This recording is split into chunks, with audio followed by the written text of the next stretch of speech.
Assalamualaikum warahmatullahi wabarakatuh. Ya, kembali lagi di channel saya, Sandy83. Kan sebelumnya saya sempat membuat konten ya, yang membahas masalah apakah menurut kalian hantu itu ada atau punya pendapat lain tentang eksistensi dari eh, sesuatu entitas yang bernama hantu itu. Nah, beberapa hari yang lalu, ya mungkin seminggu atau 2 minggu yang lalu, saya sudah menonton sebuah film yang digarap oleh Bayu Ska yang berjudul Sekawan Limo. Ya mungkin, dan saya yakin lah di sini teman-teman ada yang sudah menonton, bahkan mungkin sudah menonton lebih dari satu kali. Awalnya saya kan tidak mengira ya bahwa film itu menceritakan beberapa orang atau 5 orang yang naik gunung, dan satu orang atau satu entitas itu bukan manusia tetapi adalah demit atau setan, seperti itu. Jadi di sini saya memang tidak akan mereview atau spoiler dari film itu sendiri, tapi secara garis besar saya akan mengatakan bahwa film ini berhasil untuk menggiring kita dalam satu pemikiran yang menurut saya itu hampir-hampir sama dengan apa yang saya pikirkan saat ini. Nah, kan di situ, di film itu, masing-masing dari karakter itu, dari 5 itu, yang tidak dihantui oleh hantu ada satu orang aja, yaitu peran yang bernama Bagas yang diperankan oleh Bayu Ska sendiri, sedangkan yang lain, yang 4 orang ini, itu dikejar oleh hantu, seperti itu. Nah, walaupun yang satu orang ini, itu sebetulnya dia itu adalah hantu, tapi dia juga dikejar oleh hantu. Ini ada sebuah lucu ya, karena memang konsepnya atau genrenya itu adalah komedi horor. Nah, di awal film kita diminta untuk menikmati alur film itu sampai ketika di pertengahan film itu saya pun tidak menduga siapakah di antara kelima karakter utama. Kalau nggak salah ada Bagas, Reni, terus Arjuna, kedua itu Diki, satunya Andre. Itu kita nggak bisa menebak siapa yang hantu, dan tebakan saya dari awal itu ternyata salah, seperti itu. Hantunya yang saya maksud adalah si A, ternyata itu si B hantunya, seperti itu teman-teman.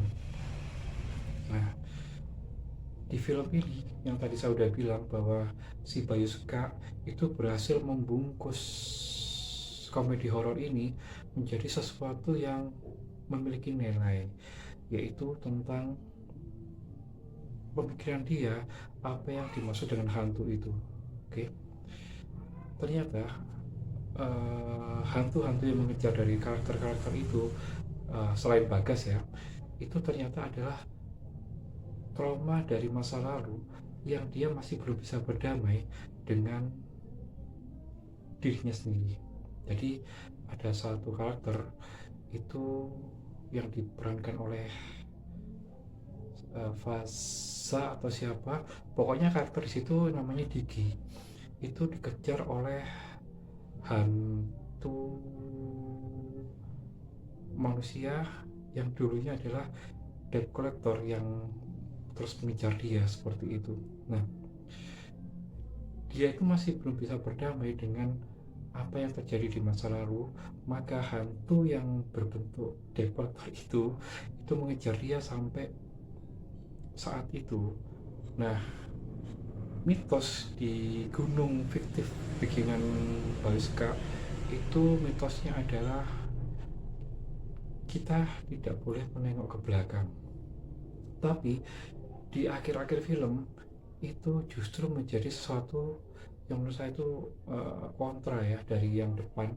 Kalau yang depan mitosnya adalah di gunung itu kita tidak boleh menoleh ke belakang, tapi justru ketika hantu-hantu itu muncul, maka Bayu atau Bagas dalam film itu meminta teman-temannya untuk malah menarik ke belakang menghadapi hantu-hantu itu atau masalah-masalah itu, lalu bagaimana cara mereka untuk berdamai dengan keadaan seperti itu, teman-teman.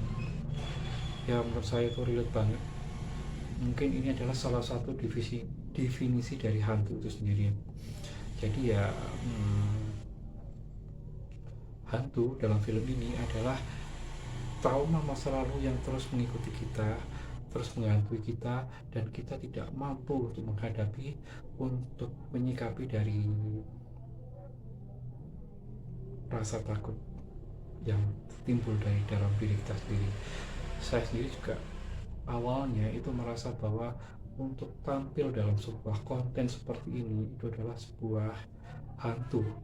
Saya punya ketakutan sendiri untuk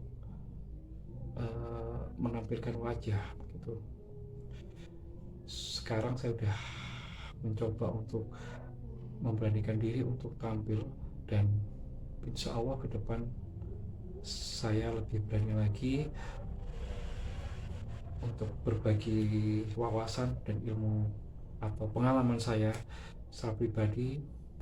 Kita share bareng-bareng di channel ini. Sudah cukup ya, di sini sudah 6,5 menit. Saya cukupkan dan sampai sini. Semoga ke depan teman-teman bisa berdamai dengan masa lalu masing-masing agar tidak menjadi hantu dalam kehidupan kita ke depannya. Waalaikumsalam warahmatullahi wabarakatuh.